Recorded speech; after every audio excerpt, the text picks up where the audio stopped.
Welcome to my new video on Nairobi Expressway, which is supposed to run from Jomo Kenyatta International Airport to Westlands in Nairobi.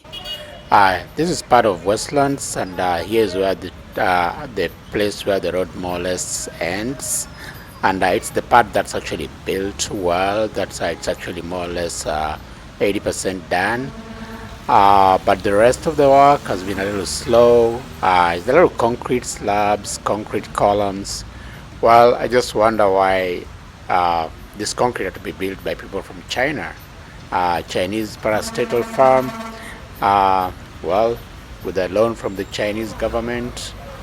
Well, why not Kenya? Why Kenya has a lot of engineers? Why couldn't they just build these concrete slabs? It doesn't take a lot of technology to build concrete slabs and lay something on top and make a road. So that's the only way the country can actually develop its technologies, building technology.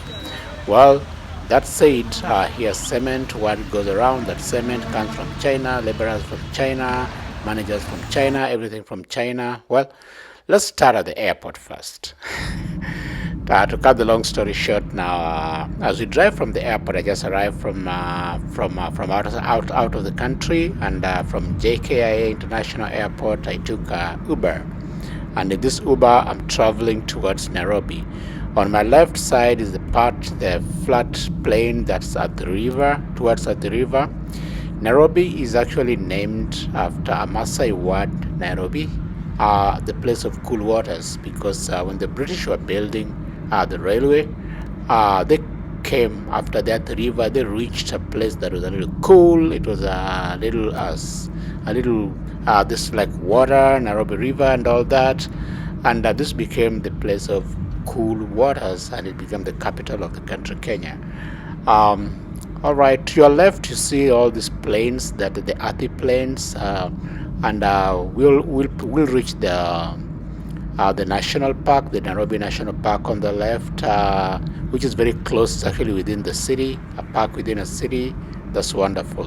You just drive a few minutes, like 15 minutes, or take a bus, and you're in a big national park with wild animals roaming. I remember when I was a little child, we used to hunt around this area, more or less, hunt rabbits and deer. And there's not so many factories that are built here, but now all these factories are built offices up to the road. The highway has been there for a long time, but then a lot of land on both sides of the highway has been taken over. The government should have actually preserved that land, or just demolish these structures and put up have a wide area for the road instead of building a road on top of a road. Makes a little sense, not so much sense, but a little sense anyway. But not much has been done on this end. As you can see, a lot of dust, very dusty construction work over there. There's like a ramp going into an elevated platform. This elevated platform is more or less suspends the road on top of the previous existing Uhuru Highway. My take here would be that apart from having, that's to the left, that's the fence to the Nairobi National Park on your left, and this park is extensive, and animals would roam around. When I was a child, I remember when I lived close by here, zebras, people would spot lions very close to the homes where people lived, and that was wow, it was amazing. But now there's a lot of encroachment of buildings and all that, and the animals technically keep away. This is a part that's being screened. It's been screened out. Building is being done on the right side. The pillars are being constructed, and of course the concrete pillars and the road will actually be laid on top. There'll be beams, and on top of that they'll put up the road.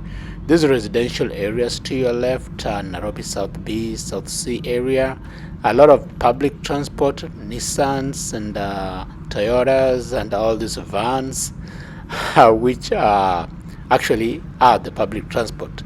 Incidentally, they're very, very old, dilapidated vehicles. The problem, income tax. The problem, taxation. The problem, duty, import duty. Import duty is very high. In Kenya is about 40%. So for people to import like used cars from Japan, it's just like buying 2 cars. So it's actually senseless to import a car because you pay so much money. It's just like buying 2 cars, and this is like a punishment to people in the middle class who would like to import some good working condition cars which are used. But we can buy them locally, because locally they're not the vehicles manufactured in Kenya are very expensive. Locals cannot be able to afford them, local middle class. So it's more or less a catch-22 situation. The government is trying to prevent dumping. And here, those are the pillars of Nairobi Expressway to your right. As you can see, as we approach Nyayo Stadium, you see these pillars starting to stand out. And of course, the road, the expressway will be on top there. If I go back to to importation of vehicles, the middle class is caught in this situation where they cannot afford new cars made in Kenya, and they cannot afford used cars that are imported. So people have tended to resort to like motorcycles, especially the people who don't earn a lot of money have actually resorted to buying motorcycles, because motorcycles are actually zero rated, and they've filled the city. They're all over each small town. There are a lot of motorcycles. It's good for freedom of movement for one person or maybe 2 people, but when you're transporting a group, a big bunch of people, actually you need a mass transportation like a railway, like an electric train. So my take is that along this, next to this expressway, side by side, there should be an electric metro train express running from JKIA to the city center and beyond to Westlands and wherever. I don't know that should have been the thought. No, they have to look at this. This is one of the matatus used for public transport, really dilapidated, almost unroadworthy. And these are the vehicles you see in Nairobi. Wow. It takes me time to think of getting into a vehicle like this. Yeah, really beaten up vehicles, almost unroadworthy, because the owners can't afford to import new vehicles. That's a sad story. The government probably needs to look into this import duty thing. It doesn't make sense to charge 40% import duty. People can't import used cars, good used cars, then they have to resort to cars like this. So as we approach Nyayo Stadium, you see a lot of motorcycles. Everybody's tuk-tuk motorcycles, many motorcycles in Nairobi. Tuk-tuks are few, but motorbikes are plenty. This is like the mode of transport for the low and middle income, especially the low income individuals. Yeah, so my take would be actually to have an electric metro train running, express train from JKIA to the middle of the city, and then further to Westlands and to the other areas. And I don't know who thought the government or the planners have always had in mind motorized personal transport as the key, but that's wrong. Motorized transport should actually be motorized mass public transport, is what most modern cities have adopted. Furthermore, people come from the airport. They rarely have cars. They rarely drive. They actually just come with suitcases. So they need public transport, efficient, good fast public transport. Others, they depend on taxis, Ubers, and so on and so forth. As I am one of them here, depending on an Uber to take me to the place where I'll be staying. I'll let you watch a little bit and the scenery, and cut down on the commentary, and enjoy, and I'll catch up with you as we move closer to the city.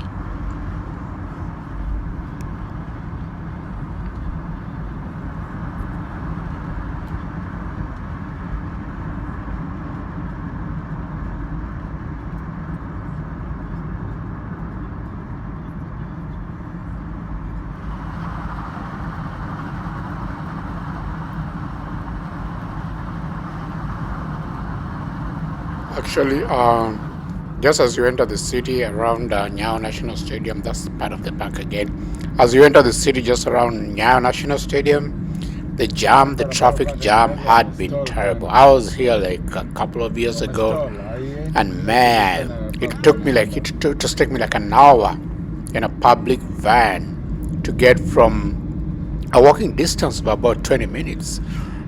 So it took me more than an hour just stuck in traffic. I remember I would walk this distance sometimes ago when I used to live around here. I would walk to town in the morning, I would walk to town in the evening. It took me like 15 to 20 minutes. But the traffic jam now is just heck. No wonder the building of this expressway is supposed to solve that. But I'm wondering what will be done with the road below. BRT might be an answer, but it makes very little sense to demolish a road and build another road on top of the old road. A lot of dust during this construction, which being screened. Nobody's wearing a dust mask, probably just corona masks. But yep. Actually, this road, this highway, which has now been demolished, was a very good highway though, and the constructor should actually restore it to its previous condition or even better, so that the road below the expressway can still be used, so that in that way you'll have like two parallel horizontal routes of transportation, one on top of the other. That way you can move more people and more cargo within the same space faster and probably more economically. But ideally, the train should be running along. All these buildings around should be demolished.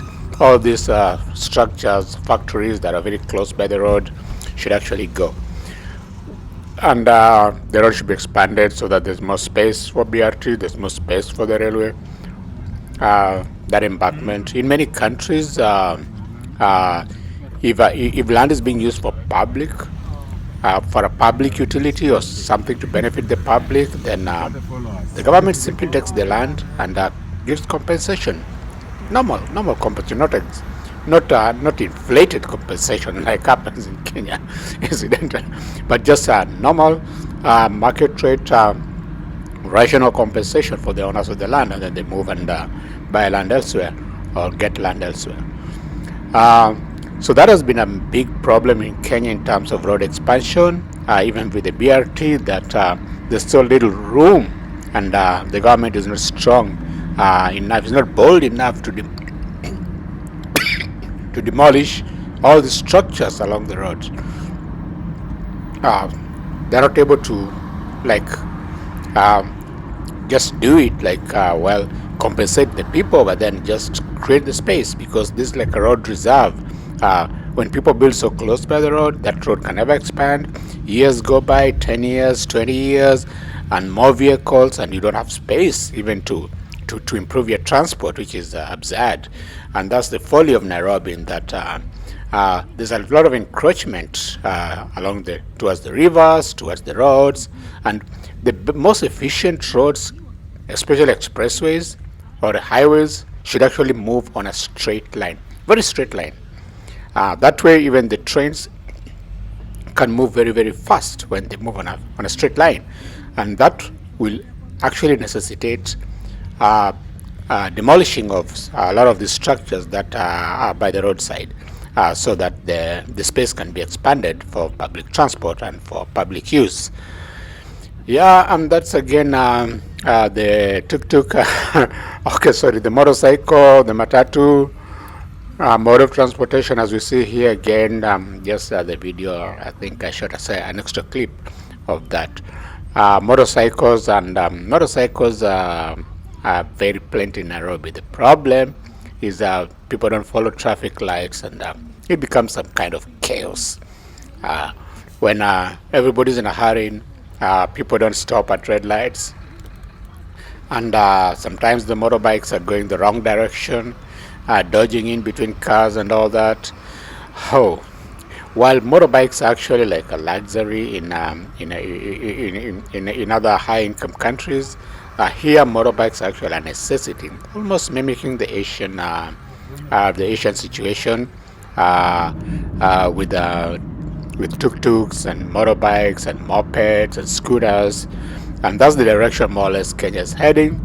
But it's not really well planned, and as you can see here, the motorcycles are just too many. Right now, we're not seeing many of them, but they're actually just too many in some places, and they become like uh, a kind of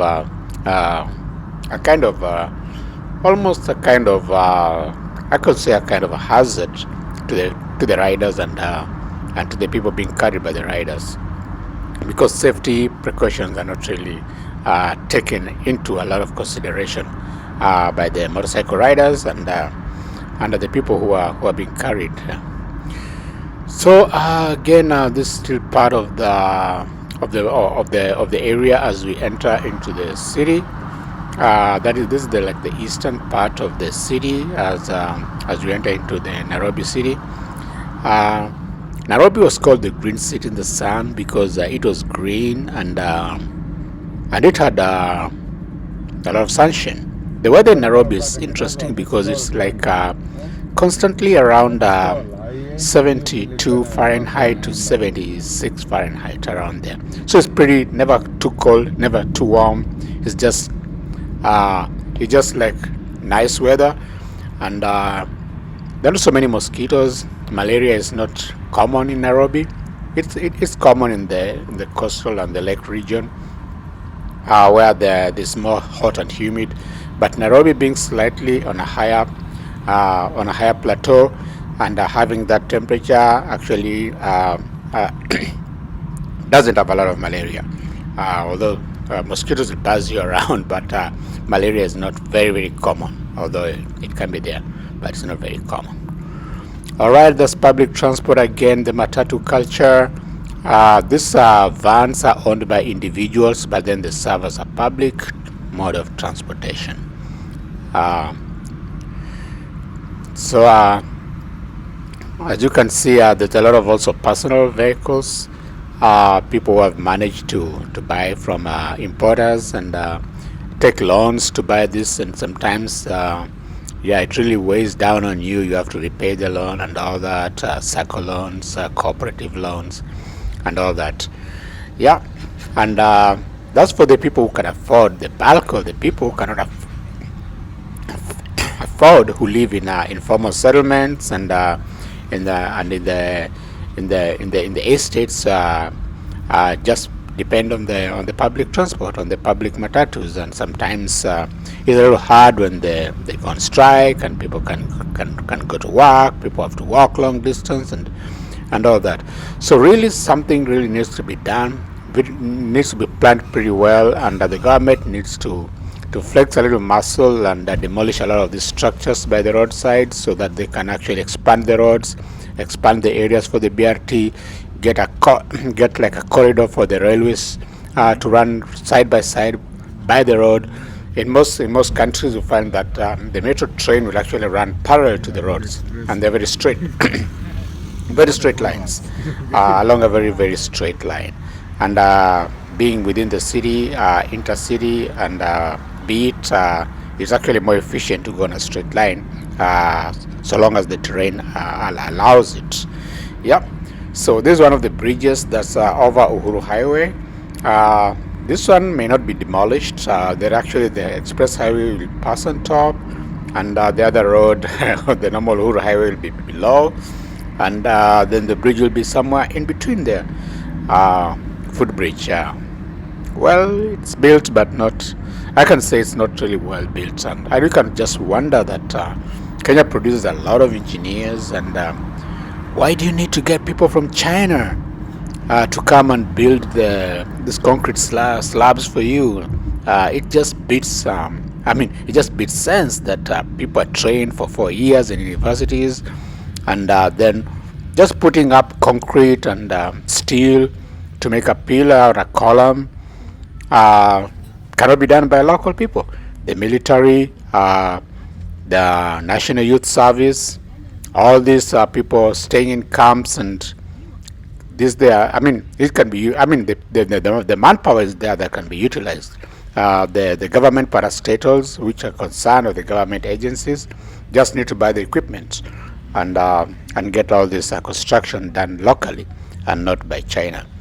Like the shuttle keeps popping up. I really like this is really a dilapidated shuttle. Sorry about that, the owner. But uh, I think, or more or less, my take is that you don't need foreigners. Actually, you don't need like the Chinese, the Silk Road project to actually be the one to develop countries like Kenya or other countries in Africa or other areas. But the Silk Road project, which the Chinese have actually like the foreign policy aimed at third world countries, or not to say third world, but low-income countries and some countries in Europe, is more or less like well, is more or less to to perpetuate China's interests, not actually the interests of those countries. And rumor has it that cement comes from China. Laborers come from China, managers come from China. So the locals are not really benefiting in terms of transfer of technology. This road is expected to last like 100 years. I mean, the concession is a private partnership concession. There'll be a toll station and all this collecting something like some few dollars for every car that passes. But for the 30 years, after the company that will run it, from the Chinese company that will be running it, after those 30 years and they leave, what will be the state of that road? That's my question. And okay, here we go, and here again you see the slabs and the concrete slabs, and the expressway will be actually running on top. Yeah, makes a little sense, but not much sense to build a road on top of a road. Yeah. So after the 30 years, what will the Kenyans be left with? Will it be like a broken down system that's crumbling? I've seen like bridges in Europe and the US that are built in 1800 and still standing. So I assume these are also are well built to the extent that they'll stand for the next 100 years, and they can be used for the next 100 years. But my take was that this could be done by locals. There's NYS. There's the engineers from the military. There's a lot of unemployed youth who have graduated from universities in Nairobi, from technical colleges in Nairobi, who don't have jobs. So why give all these jobs to China? China's bring all these vagabonds, all these people that don't have that cannot fit in their country, and they want to export the labor to other countries. But what are these countries benefiting from? So what's like a country like Kenya benefiting from this Chinese investment?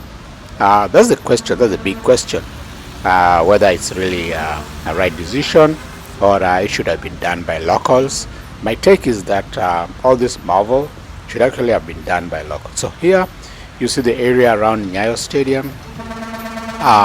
The slabs are really like more or less now well done.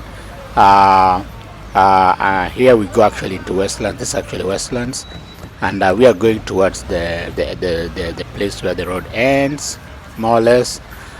And it's been a little slow. I expected it to have been done by the middle of this year, but it looks like it will go until the end of the year. If they are working like 24 hours on shifts, they could have done this a little bit faster, free up traffic, and well, make sure that the road below there is still maintained to the condition or better condition than it was when the construction started. Screen people from all this dust, and of course let the locals enjoy the little they can in those 30 years. Those who can't pay the toll, because it will create those who can pay tolls and those who can pay tolls. So those who can pay tolls will use other roads and probably will be in the congestion, while those who can pay the toll will use the expressway. So my take again would be a train, cheap, like $2 from the airport to the center of the city, electric train, fast, in a straight line.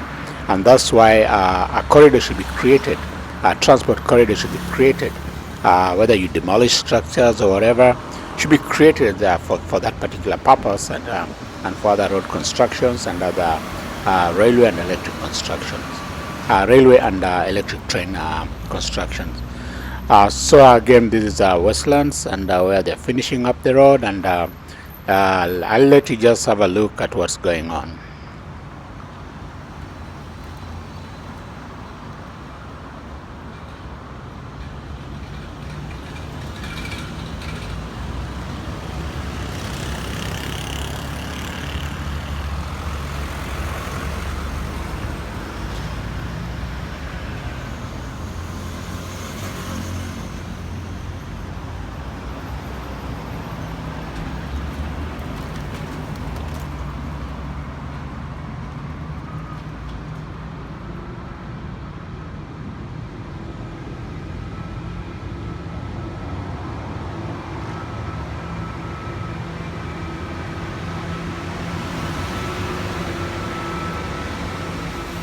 That's the crane that's used to move those concrete slabs and lay them on top, and where the road will run. And you see a lot of people walking on foot. Yeah, trying to cross the road, getting to Westlands. Westlands is basically a business center. There's also a lot of residential houses. A little expensive for those who cannot afford. But there's a shopping center and all that, and people can go shop and stuff like that. Yep, I walked actually along this stretch, since I'm used to walking and exercising, and I walked along all this stretch as I looked at this construction. I was expecting this stuff to be finished by the time I come, because I've been hearing about this for about almost a year now, and this expressway is not done, and I don't see a lot of people on top there. I don't see a lot of Kenyan labor on top there, like people working, making money. I don't see that. So that comes to the question that it's a little bit more not labor intensive as such, and therefore not creating much employment to local people. Just like I said, we don't we don't know how many people come from China and how many people are local. I know. Na mimi sitaki kwenda hizi manji Middle East. Sitaki kwenda. Sieri nikaa hapa. Middle East utafanyishwa kazi kama utakufa. Utakufa. Sana hata wanaume hawatesi sana, lakini wanawake wanateswa sana. Lakini wanawake pia kama hiyo wa Kenya, unajua ni mind za umalaya inapeleka hata.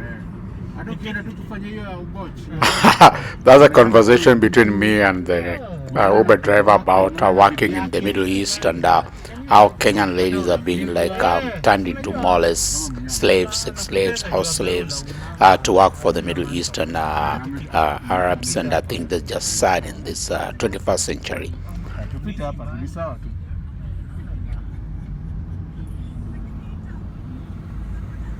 Hizo documentation nililemea. Ya kwenda huko.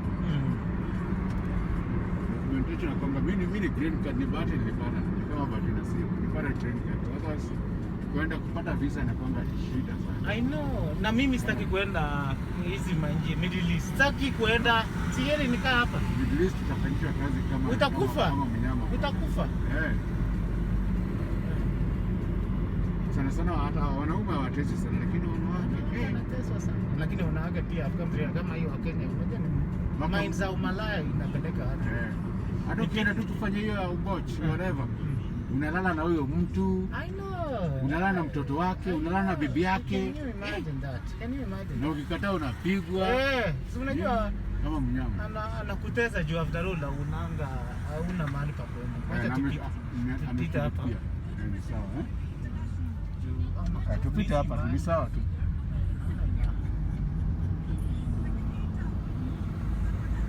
Yes. Na ni kazi hiyo unaona ni chafu.